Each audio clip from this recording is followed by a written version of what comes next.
Waalaikumsalam warahmatullahi wabarakatuh. Alhamdulillah wa syukrulillah wa la hawla wa la quwwata illa billah. Asyhadu an la ilaha illallah wa asyhadu anna wa rasul. Allahumma salli ala nabiyyina Muhammadin wa ala alihi wa sahbihi wa sallim. Mari kita awali dengan membaca basmalah. Bismillahirrahmanirrahim.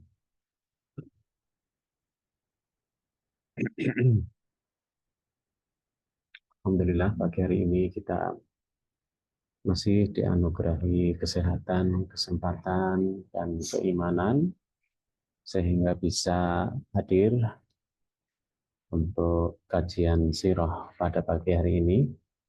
Semoga kemudian kita mendapatkan rahmat, maghfirah, barokah, dan ridho dari Allah Subhanahu wa Ta'ala.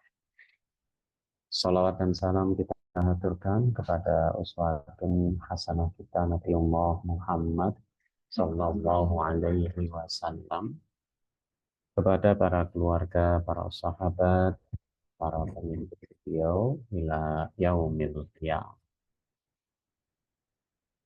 Kita lanjutkan materi kita masuk Islamnya para sahabat generasi awal. Di antaranya adalah Sa'ad bin Abi Waqqas. Ya.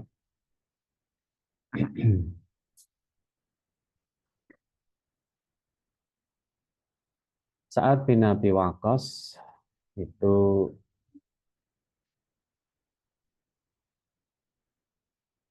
nasabnya adalah Sa'ad bin Abi Waqqas Malik bin Uhaib bin Abdumanaf bin Zuhrah dari Bani Zuhrah.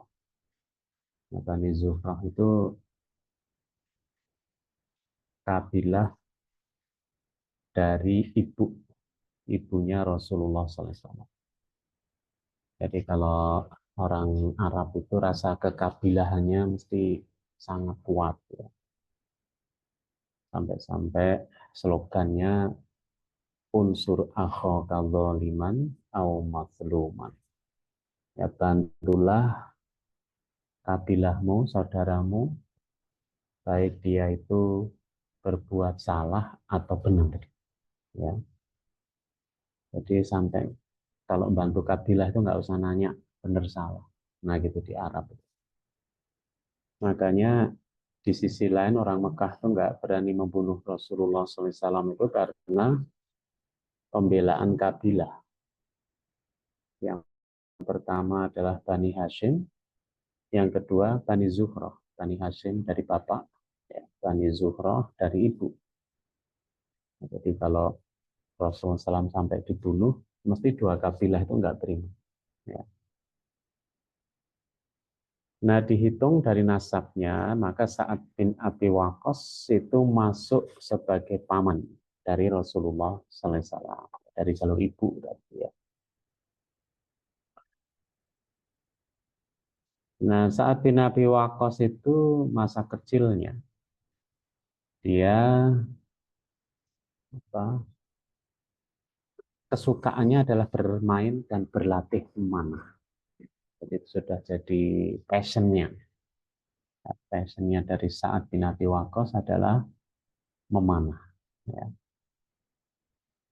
Nah, ketika Rasulullah SAW itu diutus, Sa'ad bin Abi Waqqas inilah yang masuk orang yang diajak oleh Abu Bakar As-Siddiq. Ya, Abu Bakar As-Siddiq itu generasi awal sahabat, ya, yang kaya-kaya itu yang ngajak adalah Abu Bakar As-Siddiq. Misalkan Utsman bin Affan, ya, kemudian kemarin ada Thalhah bin Ubaidillah, ya, sekarang Sa'ad bin Abi Waqqas, Abdurrahman bin Auf, yaitu yang ngajak adalah Abu Bakar As-Siddiq. Jadi kalau di dalam takvimiyah atau rekrutmen kader, ini Abu Bakar ini produktif dalam rekrutmen kader. Di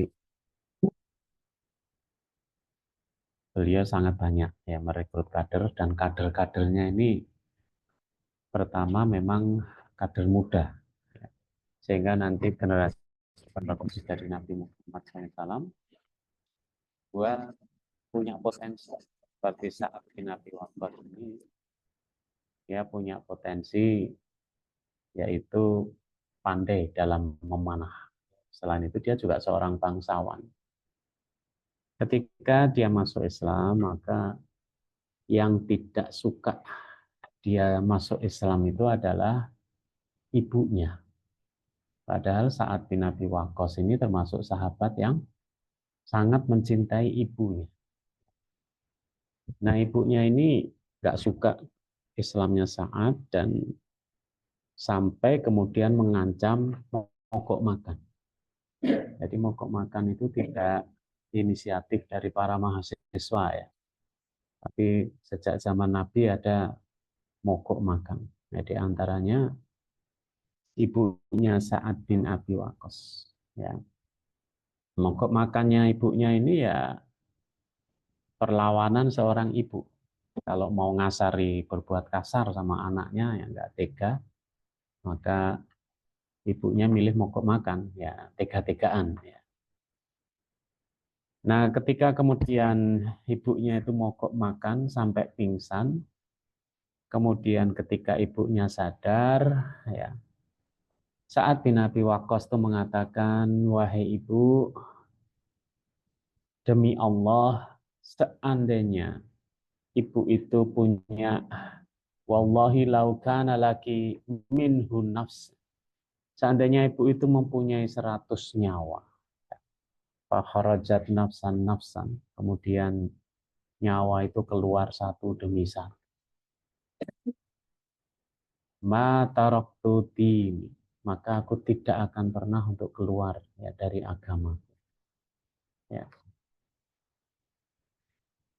Nah, jadi generasi awal ya, sebagaimana kita sampaikan kemarin bahwa orang-orang Mekah itu punya karakter ya. Kalau iya, ya itu ya nggak main-main ya dengan semua konsekuensi. Kalau tidak, yaitu dengan semua konsekuensi. Maka 13 tahun di Mekah itu belajar akidah itu jelas. Ya. Orang jadi ngerti akidah sampai hari ini karena dijalankan oleh orang-orang yang istiqomah, orang-orang yang apa sportif, ya. Seperti saat tidak kemudian ya wis rapopo aku tak balik meneh. Nah itu tidak nggak kayak gitu. Jadi dia bahkan perkataan ini halus tapi ya sangat menggigit ya kan. Karena seandainya ibu itu mati punya nyawa 100, ya berarti cadangan nyawanya ada 100, kemudian hilang satu demi satu, yaitu tidak akan menyebabkan aku meninggalkan agama aku. Nah, karena mendengar anaknya kayak gini, maka ibunya falama ra'adzalika akalat, ya. Kemudian apa? Saat bin Abi Waqqas itu melihat ibunya kemudian makan. Nah, jadi karena melihat anaknya udah sedemikian teguh begitu. Ya. Nah, ini yang kemudian menginspirasi turunnya surat Al-Ankabut ayat yang ke-8. Ya. Wa wasainal insana biwalidayhi husna wa in jahadaka litusyrika bima laisa laka bihi ilmun fala tuti'huma. Ya. Jadi kalau diwasiatkan pada manusia agar berbuat baik ya kepada kedua orang tua. Kalau orang tua itu maksa untuk berbuat nggak benar, misalkan di sini litusyrika bi, ya untuk mensekutukan aku, mensekutukan Allah, ya, maka fala tuti'huma, ya janganlah kamu mengikuti keduanya. Ya. Nah itulah saat bin Abi Waqqas. Jadi masing-masing sahabat mempunyai hambatan dan tantangan sendiri ketika masuk Islam. Kayak Sa'ad bin Abi Waqqas yang sangat cinta sama ibunya, ya dia diuji dengan ibunya yang mogok makan dan punya potensi mati kalau mogok makan. Ya. Nah, ini Sa'ad itu adalah salah satu orang pembela Nabi Shallallahu Alaihi Wasallam. Artinya termasuk sahabat yang sangat bersemangat. Ya, diriwayatkan oleh Bukhari suatu malam Rasulullah SAW nggak bisa tidur. Dia kemudian mengatakan seandainya ada seorang lelaki solih dari sahabatku yang menjaga aku di malam hari. Jadi dulu Rasul itu ketika jadi nabi tiap hari sahabat itu gantian ronda di rumah beliau. Ya, jadi menjaga beliau ya gantian. Aisyah radhiyallahu anha itu mengatakan kami mendengar suara senjata. Maka Rasulullah SAW bertanya, siapa itu? Ya, kemudian saat bin Abi Waqqas mengatakan, saya ya Rasulullah, saya yang datang untuk menjaga engkau. Ya. Ini uniknya kemudian Rasulullah SAW pun tertidur sampai aku, yaitu Sa'ad bin Abi Waqqas, Aisyah ini ya, itu mendengar dengkurannya Rasulullah. Nah, jadi Rasul juga mendengkur juga. Nah, kalau kisah ini mestinya terjadi di Madinah, ya. Tetapi ketika pertama kali Rasulullah SAW itu berdakwah di Makkah, maka tiap hari sahabat gantian untuk menjaganya. Sampai ayat turun itu wallahu ya'simuka minan nas dan Allah menjagamu ya dari gangguan manusia. Itu kemudian Rasul melongokkan dari jendela dan bilang, udah kalian pulang aja. Kenapa? Wallahu ya'simuka minan nas. Ya Allah menjaga kamu dari godaan manusia. Saat bin Abi Waqqas itu karena passion potensinya adalah memanah, maka dia adalah orang yang pertama kali melesatkan anak panah di jalan Allah Subhanahu wa taala. Ya. Di dalam satu kisah ya diriwayatkan bahwa saat itu merupakan orang pertama yang melesatkan anak panah di jalan Allah. Ya. Rasulullah SAW mengutus pasukan, di situ ada Sa'ad bin Abi Waqqas ke daerah Hijaz yang bernama Rabi di sebelah Jufah. Kemudian kaum musyrikin memukul mundur kaum muslimin. Ketika itu Sa'ad melindungi mereka dengan anak panah. Itu adalah pertempuran pertama dalam Islam. Ya. Nah, jadi Sa'ad yang melindungi. Ketika panah melesat pertama itu Rasul mengatakan, lemparkan panahmu ya Sa'ad, ya ayah ibuku yang akan jadi jaminan, yaitu Rasulullah SAW. Keutamaan Sa'ad bin Abi Waqqas adalah dia mempunyai doa yang istijabah. Ya. Karena Rasulullah SAW pernah mendoakan, ya, Allahumma istijabah li Sa'din idza da'aka. Ya Allah, kabulkanlah doanya Sa'ad ketika dia berdoa kepada engkau. Ya, maka doa Sa'ad bin Abi Waqqas itu adalah doa yang istijabah. Ketika contoh ini ya, ketika masanya Umar Ibnul Khattab, ya ada orang itu yang menjelek-jelekan Sa'ad bin Abi Waqqas. Ya namanya Usamah bin Qatadah. Dia menuduh Sa'ad tidak memimpin pasukan, tidak membagikan ransum ya secara merata dan jadi hakim yang tidak adil. Ya. Ketika mendengar itu Sa'ad berdoa 3 hal. Ya Allah, jika hambamu ini bohong, dia berdiri karena riak dan sum'ah, maksudnya hambamu ini si Usamah itu ya. Jika si Usamah ini bohong, dia berdiri karena riak. Riak itu pengen dilihat orang. Kalau sum'ah, apa? Pengen didengar orang. Jadi Ria itu pengen dilihat, sum'ah pengen didengar. Ya.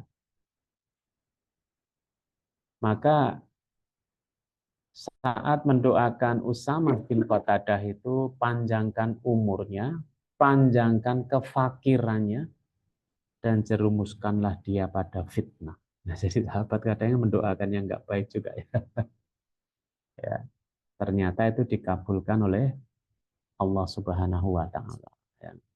Usamah bin Qatadah itu umurnya panjang sampai alisnya menutup kedua mata karena tua. Dia eh, di pinggir jalan mengedip-ngedipkan mata pada para perempuan. Jadi ini saat doa Sa'ad bin Abi Waqqas. Nah, Sa'ad ini adalah orang yang zuhud.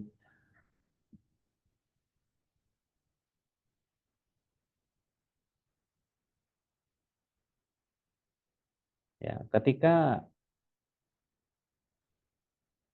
Sa'ad bin Abi Waqqas itu sedang menggembalakan kambing. Ya, datang anaknya namanya Umar.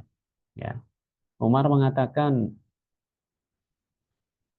ya ayah, apa ayah itu ridho jadi orang pedalaman menggembalakan kambing?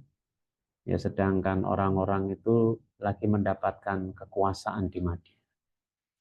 Ya, ini ketika Islam itu sudah jaya. Ini pertanyaan ini sama dengan pertanyaannya siapa? Eh, Abu Dzar Al-Ghifari. Tapi ini Umar, anaknya Sa'ad, ya, bertanya kepada ayahnya. Ya, kenapa? Apa ayah itu senang ya jadi penggembala di daerah pedalaman, sementara teman-temannya di Madinah pada dapat kekuasaan. Lalu saat menepuk dadanya Umar, anaknya, bukan Umar bin Khattab, ya. Kemudian dia mengatakan, diamlah kamu, karena aku mendengar Rasulullah SAW, Innallaha yuhibbul gimana al-attiya al-akhfiya. Innallaha azza wa jalla yuhibbul abda attaqa al-ghina al-khafi. Attaqi al-ghani al-khafi. Sesungguhnya Allah itu mencintai seorang hamba yang bertakwa, merasa dirinya cukup dan tidak dikenal. Ini ada hadis yang mirip itu juga ya. Ya. Di al-atqiya al-akhfiya. Ya. Allah itu mencintai seorang hamba yang bertakwa tapi tersembunyi. Jadi tapi jangan dijadikan pegangan satu-satunya. Karena hadis ini kemudian dilanjutkan, kalau dia datang tidak ada yang merasakannya, dan kalau dia tidak ada yang kehilangan. Nah, ini kalau kita jalankan apa adanya malah repot ya. Artinya peran kita nggak terasa di mana-mana. Tapi ini maksudnya adalah di dalam hati seseorang. Itu jadilah seorang yang al-atqiya al-akhfiya, yaitu orang takwa yang tersembunyi. Ya. Kalau zaman sekarang kan orang yang merasa berjasa pada Jokowi terus dapat jabatan semua. Ya. Ya. Nah, bagaimana kita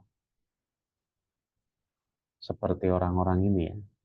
Ini kan mirip Abu Dzar. Abu Dzar itu juga tanya, ya Rasulullah, kenapa aku nggak jadi pejabat? Nah, jadi sahabat sendiri ya melihat jabatan itu mungkin amanah, ya, mungkin juga prestis ya. Ketika Abu Dzar tanya gitu, kata Rasulullah SAW, ya Abu Dzar, innaka dhaifun. Ya Abu Dzar, kamu itu lemah. Wa innaha amanatun. Sedangkan jabatan itu amanah. Dhaifun, kata dhaif itu mestinya fisik ya. Tapi makna di sini dihubungkan dengan jabatan. Ya. Kamu lemah kalau mendapat jabatan. Sementara jabatan itu amanah.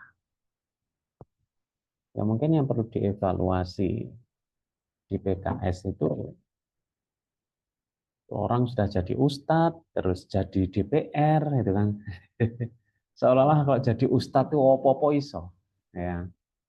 Nah itu nggak tepat. Ya, ya ustadz ya ada batasannya. Ya karena namanya politisi itu beda ya, dengan jabatan. Ya, bisa dipahami ya. Maka Rasulullah SAW menasihati Abu Dar juga gitu. Innaka do'ifun. Ya kamu tuh lemah. Sedangkan jabatan wa innaha amanah. Itu amanah. Ya. Dan jabatan itu nadamatun wa khisyun yaumal qiyamah. Dia hanya jadi penyesalan dan kehinaan di hari kiamat. Ya. Jadi kalau di tempat kita tuh jabatan kadang jadi gengsi. Ya kan? Ya, dulu di RT 10 itu pemilihan ketua RT itu sampai dimobilisir. Padahal ketua RT itu ya. Ya, kenapa? Karena di situ banyak cuannya. Ya, ada cuannya. Parkir Kimia Farma. Ya. Nah, ternyata berikutnya cuannya nggak ada. Nah, ini dilepas ya ketua RT-nya. Nah, tetapi juga kemudian jangan sampai kaum muslimin nggak punya jabatan apa-apa.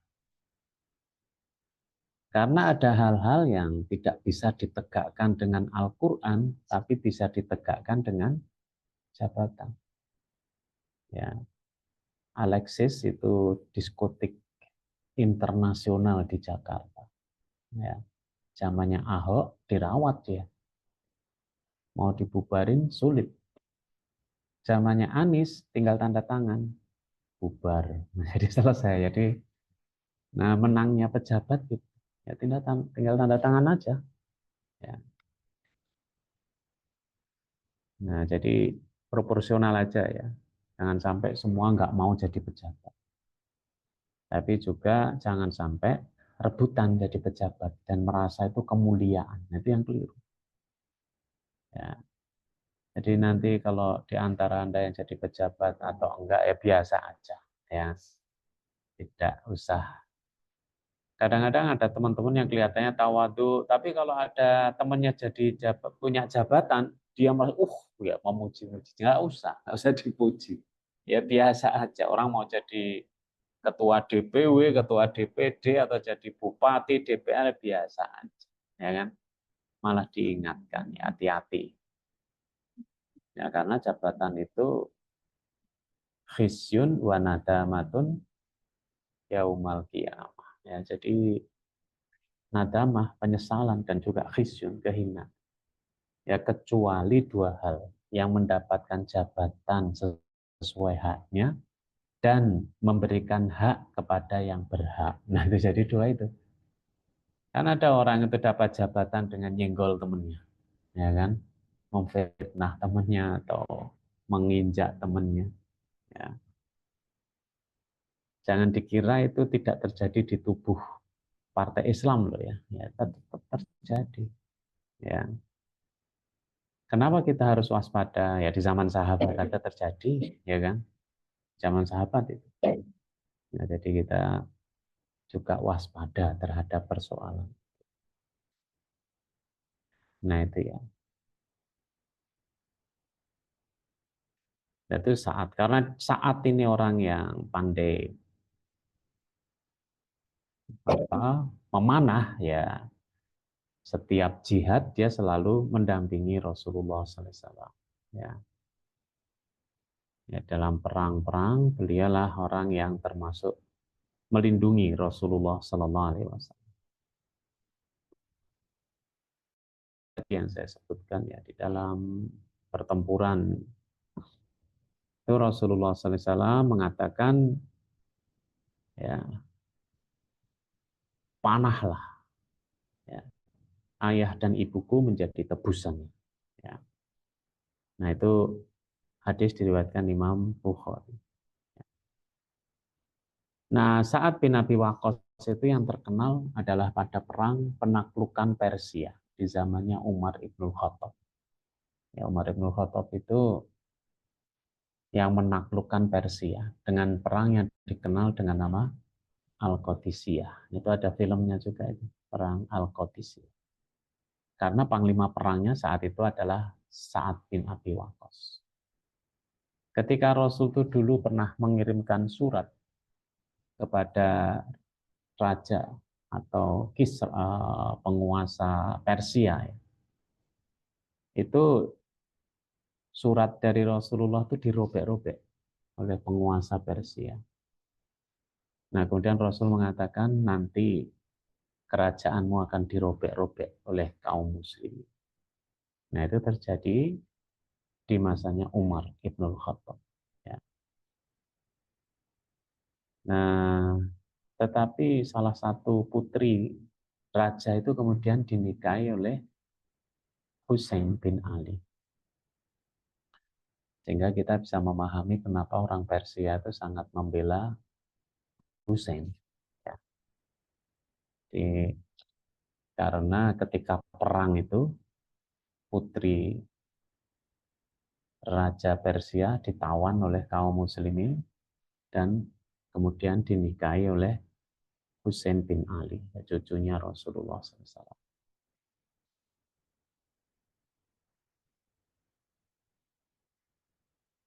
Dan memang pertempuran Al-Qadisiyah itu yang ada dua negara besar ya, saat itu. Di timur ada Imperium Persia ya, dengan semua kemegahannya. Di barat ada Romawi. Walaupun Romawi juga terbelah. Romawi Barat dan Romawi Timur. Ya, Romawi Timur ibu kotanya di Bizantium. Nah, orang seringkali melihat kemegahannya Romawi kan, kehebatannya. Tapi yang perlu diketahui adalah kita sering tidak mengenal runtuhnya Romawi karena apa? Di antaranya karena kekalahan dengan kaum muslimin. Demikian pula Persia. Ya, jadi dua negara besar ini akhirnya dikalahkan oleh kaum muslimin, dua imperium besar ya, Bizantium ya juga di Persia. Nah, kalau di Persia panglima perangnya adalah Sa'ad bin Abi Waqqas ya. Nah, ketika jadi panglima perang, saat itu terkena penyakit ya, bisul ya, encok. Tetapi dia tidak izin untuk tidak berperang ya. Dia kemudian jadi panglima dan dia itu ada dua kuda, tengahnya dikasih kayak dipan, nah dia berbaring di situ. Jadi sambil mimpin pasukan perang. Ya. Nah itu Sa'ad bin Abi Waqqas. Ya. Pasukan Persia saat itu kehilangan 40.000 dari pasukan. Nah itu peran dari Sa'ad bin Abi Waqqas.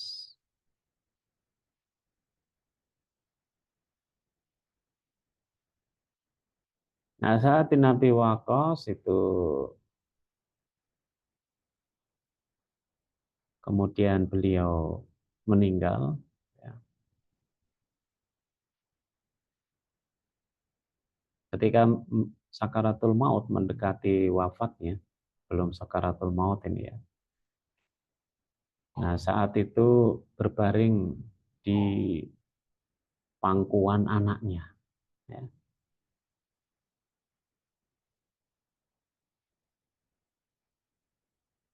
Nah kemudian anaknya itu menangis. Dia melihat ayahnya sudah menjelang wafatnya. Saat kemudian tanya, kenapa kamu menangis? Ya. Anaknya bilang, ya aku sedih ya melihat keadaanmu saat ini. Nah kemudian saat bilang, ya kamu nggak usah menangis. Karena Allah tidak akan menyiksa aku selamanya. Sesungguhnya aku adalah penghuni surga. Kata-kata ini bukan GR ya. Karena saat di Nabi Waqqas termasuk 10 pertama, sahabat pertama yang masuk Islam. Ya. Nah sehingga 10 orang pertama sahabat yang masuk Islam itu disebut as-sadiqunal awwalun, itu dijanjikan masuk surga. Ya, nah Islam itu gitu ya. Jadi makanya Anda jangan ragu-ragu jadi orang pertama. Ya, orang pertama liqa di UIN, ya, orang pertama buka pengajian. Kenapa? Walaupun prestasinya nggak banget-banget gitu, ya. Biasanya orang pertama itu dapat janji surga atau dapat janji yang lain-lain. Perang Badar itu perang pertama. Ya. Ketika selesai perang Badar, Rasulullah SAW itu mengatakan kepada para pahlawan Badar, "Fasna ma syi'tum ya ahlal Badar, laqad ghafarallahu lakum." Ya, berbuatlah apa saja wahai pahlawan Badar, Allah sudah mengampuni dosa kalian. Tapi untuk perang Uhud enggak. Kenapa? Perang pertama Badar itu. Jadi setiap kali pemula dalam Islam mesti mempunyai posisi yang berbeda di sisi Rasulullah dan di sisi Allah. Jadi jangan takut kalau jadi pemula, walaupun nggak terkenal, ya gagal, ya tapi nilainya beda di sisi Allah Subhanahu Wa Taala. Ya, kalau pengikut ya biasa.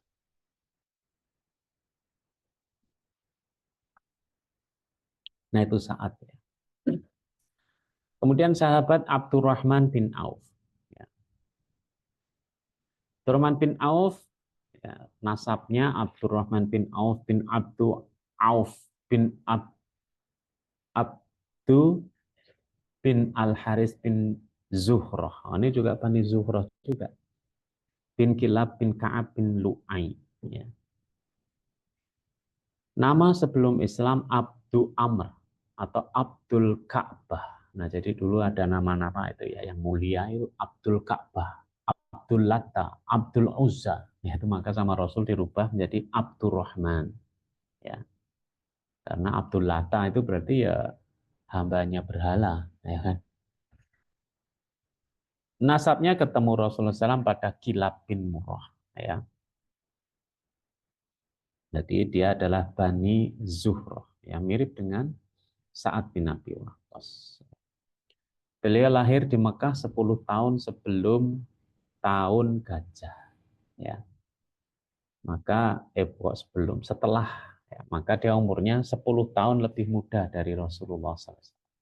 Yaitu Abdurrahman bin Auf. Kalau orangnya tampan, badannya tinggi, wajahnya tampan, kulitnya halus, ya, kulit kumis kemerahan, rambut dan jenggot tidak beruban. Nah, itu. Tapi Abdurrahman bin Auf itu unik. Seperti Zubair juga. Kata Rasulullah SAW, laki-laki itu nggak boleh pakai baju sutra. Kecuali Zubair ibnul Awam dan Abdurrahman bin Auf. Walaupun ini jadi kaidah fikih. Kenapa? Dua orang tuh kalau nggak pakai kain sutra, kulitnya gatel. Nah, jadi ini nggak tahu apa kulitnya orang kaya ya. Kalau kita pakai baju sutra, dompetnya yang gatel, ya kan? Harganya mahal dan perawatannya sulit. Nah, maka Abdurrahman bin Auf itu termasuk orang generasi pertama di dalam Islam. Ada yang menyebut orang ke-8 yang masuk Islam, yang ngajak Abu Bakar. Nah, karena dia orang pertama, Abdurrahman bin Auf itu relatif ya orang bangsawan, hampir-hampir tidak seperti yang lain. Kalau saat bin Abi Waqqas menghadapi ibunya, ya kalau Zubair ya itu juga menghadapi pamannya, ya kan. Nah, kalau Abdurrahman bin Auf itu relatif nggak menghadapi kesulitan. Tetapi 3 tahun pertama Rasulullah SAW di Mekah itu dakwahnya sirriyah, rahasia. Ya. Ketika dakwah kemudian jadi jahriyah, terbuka, maka kaum muslimin mendapatkan tekanan yang lebih berat lagi. Nah, di saat itu maka diperintahkan oleh Rasulullah untuk hijrah ke Habasyah, ya. Kerajaan Aksum, ya, Habasyah. Nah, di antaranya Abdurrahman bin Auf. Ya, saat itu juga ada Utsman bin Affan dan istrinya Ruqayyah. Ya. Itu juga ikut hijrah ke Habasyah. Nah di Habasyah itulah dipimpin oleh Ja'far. Ja'far itu ya adiknya Ali, ya berarti sepupunya Rasulullah SAW. Sempat debat di situ ya, karena Amr bin As, jagoan runding yang kemudian kelak masuk Islam, itu nyusul ke Habasyah. Dan di Habasyah, Amr bin As itu memfitnah bahwa Islam itu menghina Yesus, menghina Nabi Isa. Saat itu surat Maryam udah turun. Ya, makanya Ja'far kemudian membantah bahwa Islam itu menghina Nabi Isa dengan membaca surat Maryam. Ya, menceritakan tentang pertemuannya dengan malaikat, ya kehamilannya, lahirnya Nabi Isa. Nah, kemudian Raja Habasyah ini mengambil tongkatnya dan menggoreskan di tanah. Dan dia mengatakan, antara agamamu dan agamaku itu seperti titik yang menyusun garis ini. Ya. Maka Amr bin As kalah. Dan ternyata sampai sekarang orang-orang non-Nasrani itu nggak tahu kalau Islam itu yang mengenal Nabi Isa dan mengenal Maryam. Ya. Kadang mereka kaget loh. Anda juga cerita tentang Maryam. Oh iya. Bahkan nama surat dalam Al-Quran salah satunya namanya Maryam. Ya kan? Jadi kasih nama itu. Dan cerita kelahiran Nabi Isa dan Maryam, atau perjalanan Maryam, di dalam Al-Quran itu lebih detail dibandingkan di Bible. Selain lebih detail, lebih logis. Walaupun logisnya itu ya, yang nggak logis apa? Gimana perempuan bisa hamil tanpa ayah? Ya, kalau orang bilang gitu ya Allah membantah. Ada yang lebih hebat lagi, manusia lahir nggak punya ayah, nggak punya ibu, yaitu Nabi Adam alaihissalam. Jadi kalau kamu, oh ya silakan. Jadi kalau kalian itu beriman ya kepada Nabi Adam, ya Nabi Isa itu biasa aja. Nah itu ya. Jadi ternyata dalam agama Nasrani itu Isa itu disalib, ya kan? Kemudian mati. Nah dia bangkit lagi itu, ya. Nah ini bangkit yang kedua ini membawa ajaran yang aneh itu.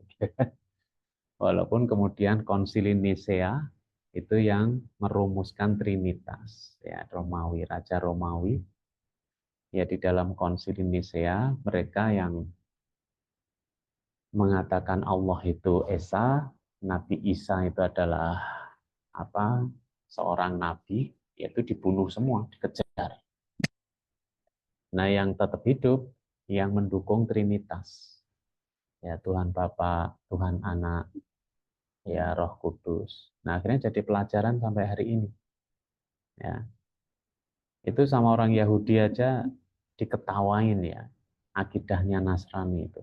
Karena Yahudi itu Tuhannya juga satu.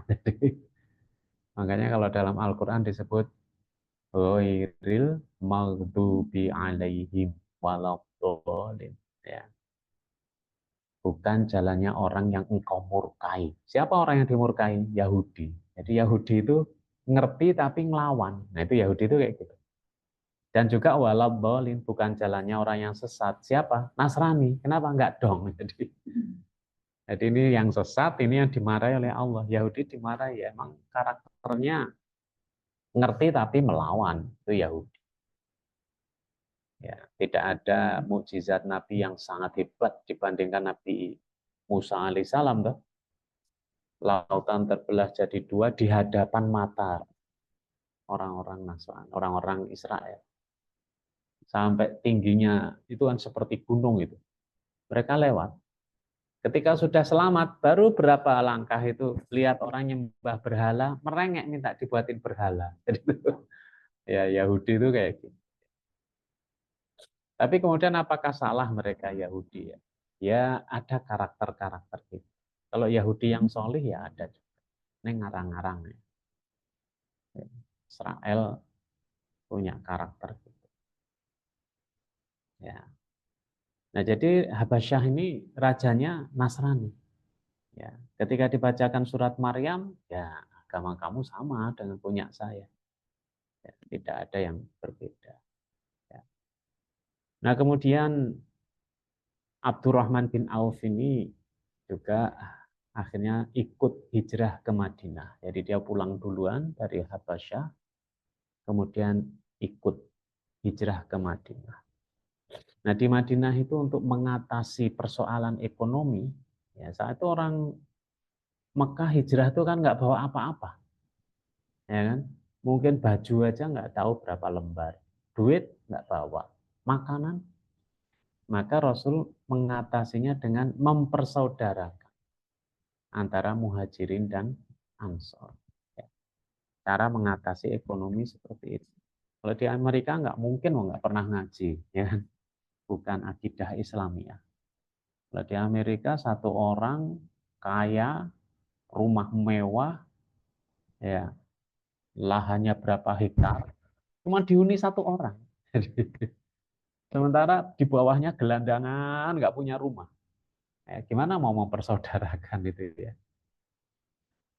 Ya, nah di Madinah Abdurrahman bin Auf itu dipersaudarakan dengan Sa'ad bin Ar-Rabi Al-Ansari, ya sahabat Ansor. Ya. Nah, Sa'ad bin Ar-Rabi Al-Ansari ini yang luar biasa. Dia dipersaudarakan dengan Abdurrahman bin Auf. Ya. Kalau logika sekarang nggak masuk. Dia kemudian menawarkan, saya punya rumah yang besar, ya nanti saya bagi dua. Kamu lihat mana yang kamu suka, kamu pakai rumahnya. Ya. Nah, tawaran kedua ini yang nggak logis. Saya punya istri dua. Ya, coba kamu lihat mana yang kamu suka. Nanti saya cerai satu, kamu bisa ambil sebagai istri. Nah, ini yang nggak logis ya kalau. Artinya pengorbanan orang Ansor itu nggak hanya harta, tapi perasaan juga. Jadi kan perasaan itu ya. Ada orang yang kemudian ngasihkan istrinya kayak gitu ya. Cuman juga Abdurrahman bin Auf ya tahu diri. Dia bilang semoga Allah memberkahi kamu, keluargamu, dan harta. Ya tunjukkan saya pasar. Nah dia berdagang di pasar. Ada banyak kisah, misalkan Abdurrahman bin Auf itu jualan mentega dan susu. Ya. Tapi ada juga yang menyebut, jadi Abdurrahman bin Auf itu membeli onta dari pedagang onta. Ya. Jadi dealernya. Yang mengambil mobil kendaraan dari dealer dibawa ke tokonya dia. Kemudian dia menjual onta itu sama dengan harga ketika di toko yang gede itu. Sama. Ya, jadi orang kalau membandingkan harga, oh sama. Terus keuntungan dia dari mana? Ternyata keuntungan dia itu dari perangkat yang berhubungan dengan dengan onta. Misalkan pelana, ya kan? Terus untuk kaki onta. Nah, itu dia untungnya dari situ. Ya. Nah, kita kalau ditawari kayak gitu, ada lagi. Nah, gitu kan. Sementara yang nawari nggak ada. Nah, zaman sahabat nawarin seperti itu, yang ditawari juga menjaga diri. Maka beberapa saat kemudian, ya Abdurrahman bin Auf itu pakai baju ada bercak warna kuning. Itu parfum. Rasul nanya, ya apa itu? Kata Abdurrahman, ini parfum. Ya, dan ini saya menikah dengan seorang perempuan Ansor. Jadi sudah bisa dia memberi mahar. Ditanya, maharnya apa? Emas seberat batu kecil. Nggak tahu berapa gram itu. Ya. Lalu Nabi bersabda, aulim walau bisyatin. Ya, adakan walimah walaupun hanya dengan seekor kambing. Ya, walimah kalau kambing itu sekarang harganya ya kalau kemarin Idul Adha ya 3,5 jutaan. Ya. Artinya Islam itu jalan menuju nikah itu mudah. Ya, tapi ketika mengucapkan akad nikah itu disebut dengan misakon goli. So, ya. Jadi jalan menuju nikah itu mudah aja, nggak usah dipersulit. Ya. Tapi kalau sudah bicara akad, nah itu misakon goli. Janji yang kuat.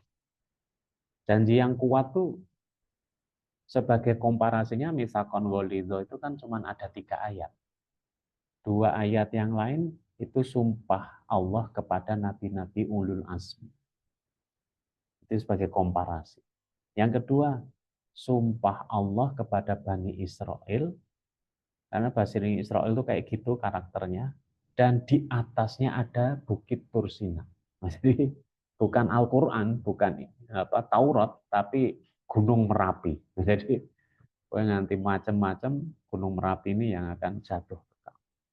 Nah, itu. Nah sekarang ini kadang mau nikah aja sulit-sulit ya. Misalkan walimah cuma 3,5 juta, itu sudah nggak apa-apa. Kadang ada masalah gengsi, ya masalah. Walaupun era sekarang ini ada hal-hal yang agak membantu kita ya. Pertama, kalau kita itu nikah di KUA jam kerja, itu nggak bayar, ya gratis. Dan di KUA itu sudah ada kursi sing apik gitu. Jadi kalau untuk foto-foto wis pantas gitu ya. Ada kursinya bagus, biasanya juga latar belakangnya sudah dibuat bagus lah. Jadi untuk foto pantas. Ya. Yang kedua, ya sekarang ini lagi tren nikah itu istilahnya apa ya? Pokoknya undangan terbatas. Nggak tahu namanya apa itu anak-anak apa? Intimate wedding ya. Jadi nggak harus ngundang Pak Le, Bule. Ya, sehingga nggak berat-berat banget lah. Ya mungkin yang lain di WA saja, aku nikah loh ya. Karena walimah itu tujuannya apa? Memperkenalkan, ya, memperkenalkan. Yang paling ekstrim tuh Pak Pujo itu. Tahu tuh Pak Pujo? Dibuka coba. Coba dibuka. Pak Pujo itu dukuh dekat kos-kosan itu, yang bengkel itu. Ya, anaknya itu menikah pas COVID. Dia kan dukuh itu. Anaknya nikah pas COVID. Nggak ada perayaan apa-apa, cuman WA. Jadi orang-orang yang dikenal tuh di WA, anak saya sudah nikah. Ya karena keberaniannya itu saya jadikan contoh kalau di Nggowo. Jadi kalau nikah itu nggak usah sulit-sulit. Contohnya Pak Pujo. Ya. Loh, Pak Pujo itu nggak nganter kotak aja nggak. Ya, ya logisnya ya nasi kotak lah ya kan dikirim ke orang-orang sekeliling. Saya juga nggak dapat nasi kotak. Ya. Tapi hebatnya beliau itu dibantu gelasnya. Itu ditaruh di sini aja. Nah, jadi ini kisahnya Abdurrahman bin Auf itu memberitahu kepada kita tentang itu.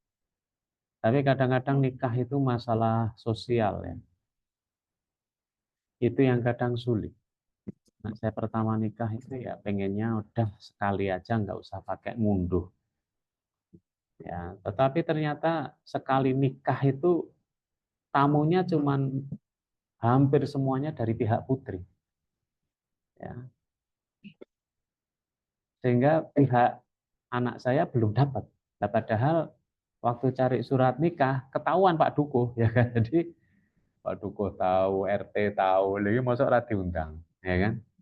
Nah, akhirnya ngundang tetangga. Ya. Nah, ketika tetangga itu diundang, itu yang jadi masalah lagi keluarga istri saya sama keluarga saya itu keluarga besar, apalagi keluarga Salatiga. Nggak terima kalau nggak diundang. Ayo dibule, Pak Le, jadi akhirnya menyebar. Belum lagi teman, ya wah, udah. Itu kalau diundang semua udah. Nggak karuan itu ya.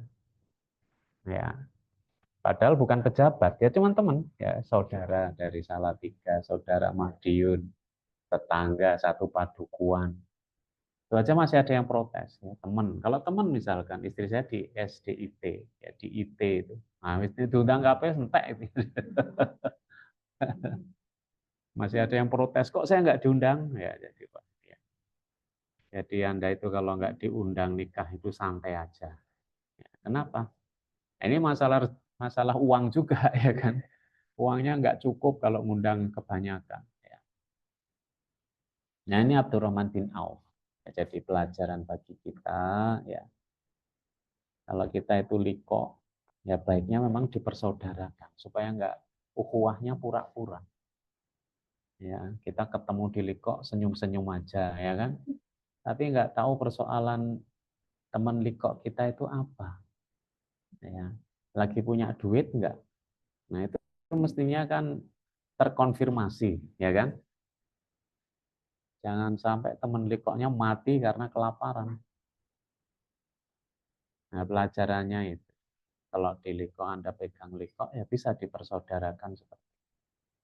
Tapi kalau ini dipersaudarakan untuk ngecek hafalan, malah stres nanti likoknya. Ekonomi belum jalan, wis kon ngecek-ngecek hafalan. Ya, nah jadi termasuk masalah nikahnya Abdurrahman bin Auf. Ya, jadi Anda jangan bayangin nikah mewah kayak artis habis berapa miliar. Makanya kalau Presiden SBY pernikahan anaknya habis sekian miliar ya wajar aja sebenarnya ya dari sisi sopo sing diundang. Ya, itu ya wajar aja. Ya kan? Kalau kita yang nikah itu pengennya wis sederhana wae lah, segera jalan. Tapi juga mestinya Anda sendiri mengkondisikan orang tua Anda dalam masalah nikah. Ya, misalkan mulai sekarang bicara, aku mau nikah Bu, kaget ibunya, langsung tensinya naik. Ya. Loh kok nikah karo sopo? Rencana ya kan baru. Tapi kalau kita sudah ngobrol-ngobrol gitu orang tua udah nyiapkan. Maksudnya siap mental. Ya, jadi kalau kita bicara hari ini ya kira-kira setahun, 2 tahun siap ya. Sudah kamu nikah. Tapi kalau kita nggak pernah nikah ya repot. Seringkali orang tua itu menganggap anaknya anak kecil. Ya, sampai tua tetap dianggap cah cilik. Ya. Nah kalau kita nggak segera bicara ya bisa jadi masalah. Kemudian hari. Walaupun nikah itu kadang-kadang ya takdir. Saya dengan istri saya itu sangat cepat. Ya. Boleh ditiru ya boleh enggak juga. Ya, saya dengan istri itu ketika keluarga saya ajak untuk silaturahmi tempat istri. Ternyata bapak mertua udah nyiapkan harus nikah hari ini. Ya. Ketika sampai sana, ayah saya diajak ngobrol, pucet ayah saya. Wah harus nikah hari ini bapak, saya kan nggak bisa diplomasi. Ya saya yang nanti saya yang bicara, batin saya ya mesti sukses. Oh ya silahkan. Ya, yang mau ke kampus ya. Nah saat itu saya bergening sama bapak mertua, calon bapak mertua. Saya belum hafal akad atau lafat ijab kabul. Bapak saya bilang gampang nanti saya tuntun, berarti gagal. Yang kedua, saya belum bawa mahar. Kata bapak saya, gampang nanti saya kasih. Sudah, nggak ada alasan, udah. Ya, dan ketika nikah, bapak saya di situ, saksinya 2 orang, saksinya kepala KUA malah. Kepala KUA jadi saksi. Kenapa? Dia santrinya bapak. Yang kedua, kakak kandungnya istri. Ya. Ini kan 2 orang yang lemah di hadapan bapak saya. Jadi manut aja. Nah ketika mau nikah, saya dipegang tangan saya gini, bapak bilang, nanti kalau tak pitet tanganmu, kamu ikut apa yang saya omongkan. Cuman itu. Jadi saya tinggal ngikutin aja. Kemudian nanya sama kepala KUA yang itu santrinya bapak, gimana? Kata kepala KUA, sah Pak. Nah, jadi, ya karena takut juga dia. Terus tanya sama kakak saya, kakak kandungnya istri, iya, nah, namanya anaknya sendiri, ya kan, sah Pak. Ya udah selesai. Padahal saya belum kenal sama istri saya. Jadi setelah selesai foto-foto saya juga bingung, ya, belum kenal. Akhirnya dibawa ke Madiun. Ketika malam ya serba salah toh. Saya tidur di ruang tamu, jadi dia tidur di dalam. Ketika malam bapak saya keluar, loh, kamu kok tidur sini? Ya. Nah, jadi mahar bisa seperti itu. Ya, ya silahkan yang mau ke kampus. Dinikmati dulu snacknya. Nah itu ya, kisah dari Abdurrahman bin Auf.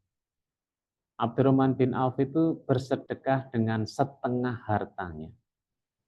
Jumlah hartanya 80.000 dinar. Dan dia sedekahnya 40.000 dinar. Nggak tahu di sini ditulis katanya 80.000 dinar itu sekitar 498 triliun. Berarti dia sedekahnya sekitar 242 triliun. Jadi, ya, nggak tahu ada nggak muslim yang sekaya itu ya. Nah itu yang bisa saya sampaikan, ya, sahabat-sahabat yang masuk Islam. Ya, ada pelajaran-pelajaran di dalamnya, ya kita berusaha untuk meneladan.